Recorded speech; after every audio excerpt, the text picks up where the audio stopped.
on the summit of Foel Penolau in the Rhinogydd in the northern section, and it's very atmospherical here, quite early in the morning. Large mist patches rolling across the adjacent hills. I'm going to just turn this around a little bit, so there may be a little bit of shaking. And I'm here to survey this hill, Foel Penolau. I was here a few days ago with Alid.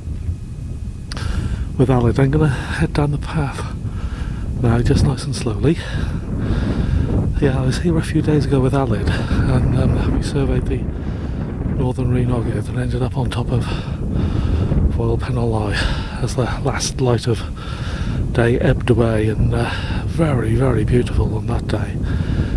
And the result was quite interesting. It came out at about 31.9 metres of drop, give or take 0.1. So I'm back here again to do a good few hours around the connecting bulk, which is the boulder field at the base of the hill as you look at it. And I'll do another video when I get there. I thought I'd show you what I've been doing at the connecting bulk for Foel Penolau. And here's its south face, and that is very, very impressive. I'm going up there afterwards, hopefully find an easy way. The whole bulk consists of a very large boulder field, and you can see two white flags here. What I'm trying to do is take a line on the valley to valley traverse and take data sets, but I have to be careful because this rock is rather slippy. The measurement offset's at about 1.8, 1.9 metres. And if you look all the way down there, there's huge gaps amongst these boulders, and there's still rocks and stones and boulders underneath as well. They're, they're massive. Look at this. There's just an almighty gap there. And this part here, that's just grass that's grown between the boulders. I'm not going to tread on that. So you can see the Trimble. If I take you over towards that again, sorry for any camera shake, but I have to be quite careful with the rocks. I took one data set from this area with Alid, and I'll show you where that was in a minute or so. But the two flags that you've just seen, that's the first on the valley to valley traverse. The Trimble is positioned there, and I've just taken a 5 metre data set. But again, if I take you around here, look at the gaps between the boulders down there, and I think that was about 1.88 metre measurement offset. They're just huge boulders here that have just rumbled down from the south face over many sort of thousands of years. Now, these couple of flags here, that is where the hill to hill traverse enters the boulder field. So the grass that I'm walking on now, that's the highest point of the valley traverse, missing out the boulders.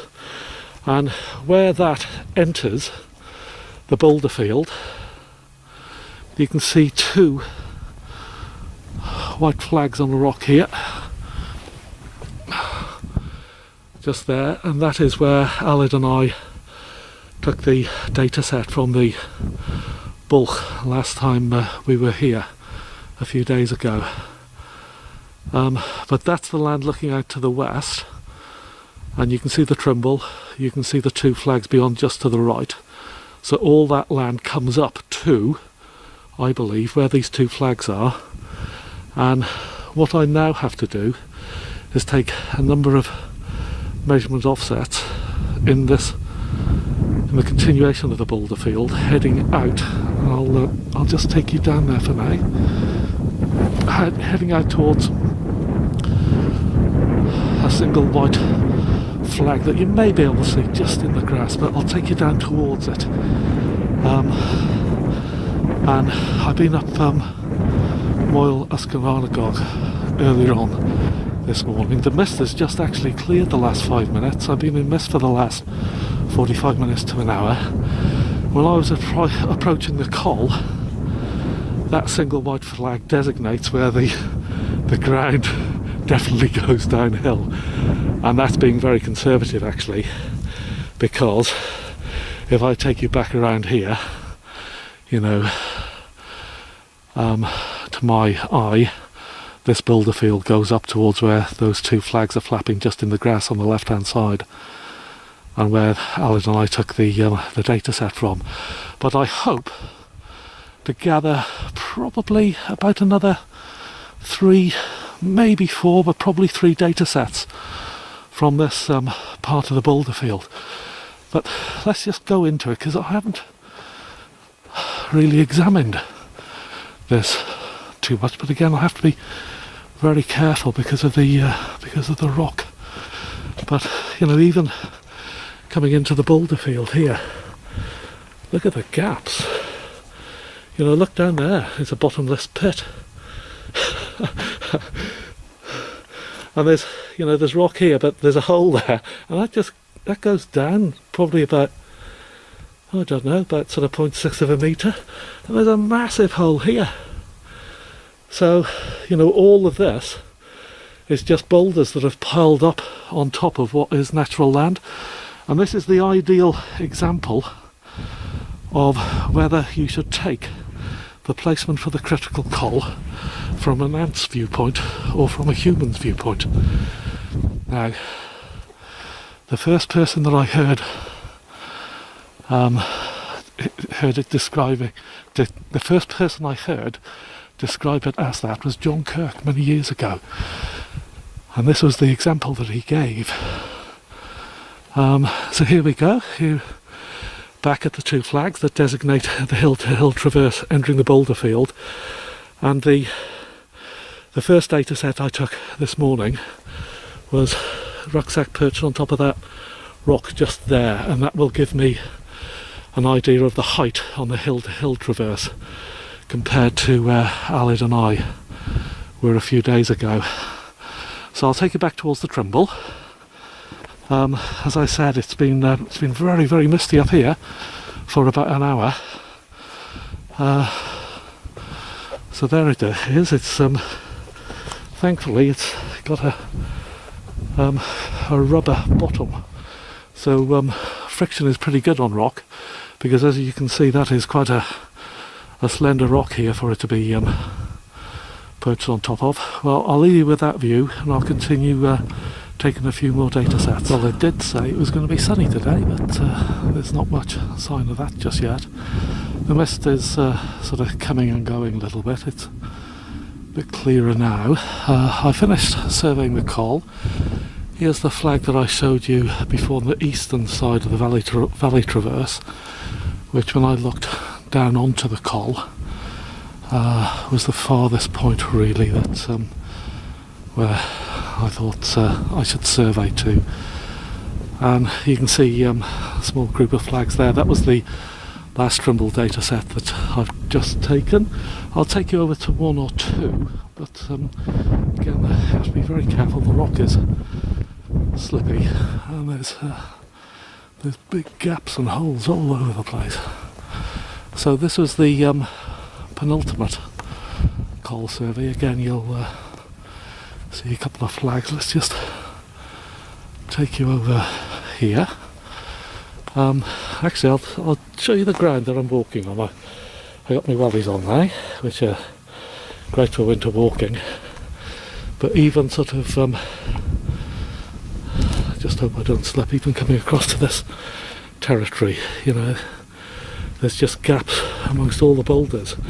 This is where I placed the Trimble to give it a little bit of elevation. As you can see, there's the looking down the valley to valley traverse. But when you look down here, that is just a gaping hole there, and there's solid ground down below there. So all, you know, underneath these boulders, that's where the natural ground is. So again, should you be an ant or should you be a human traversing this this hill? Right, let's try and work my way back over these boulders again, and I'll just take you up to where I showed you on the last video. So those are the final 2 Trimble data sets I took. Here's the one before. Again, I put flags there. So it's a good spread of survey results this will give. That's where I put the flags on. So this is where the hill-to-hill traverse goes in to the valley, and look what it meets. It's just a massive cliff face. So that's where the flags are there. That's where Alid and I took the data set from when we were here a few days ago, and this again is now heading west, and what I deem by my eye is going downhill, and there's at least one, if not 2 more. Yes, there were 2 more that I took here. The first one hasn't got flags on because the crest of the boulder is so narrow. That's where the Trimble was placed, just there, and that is the first one on the western side of the valley traverse, where the flags have been put. So I've done the bulk for Foel Penolau. I believe I've done a pretty good job, and then the boulder field goes up here, and that's probably the safest route to the summit. But again, there's 2 tops on this hill, and I have to be ever so careful because the rock is so slippy. So I'm going to take you back here, and then I'm going to close this down and gather up the flags, and then go and visit the summit. I may do a little bit of filming from the summit, but that's it for now. Stunning view. The mist is cleared somewhat. That's looking down to Penshi. There's my first hill of the day, while that's Kavana gone.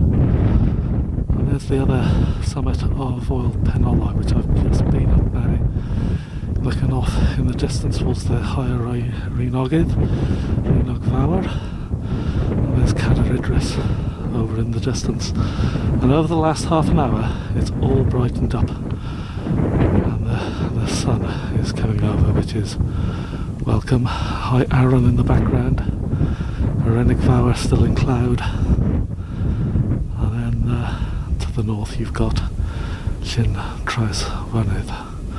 So, if I take you to the Trimble, I've got it set up. It's taken data from the 2 summits. I thought I'd just do a little video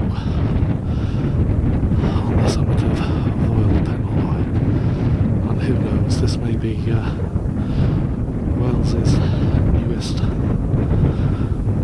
P30, as well as a Simm and a Hewitt. And it's a fine mountain, it really is. It's one of the best in Wales, actually. The southern face, where I'm surveying for about an hour and a half to 2 hours, it's just a sheer cliff that rises upward towards the south side.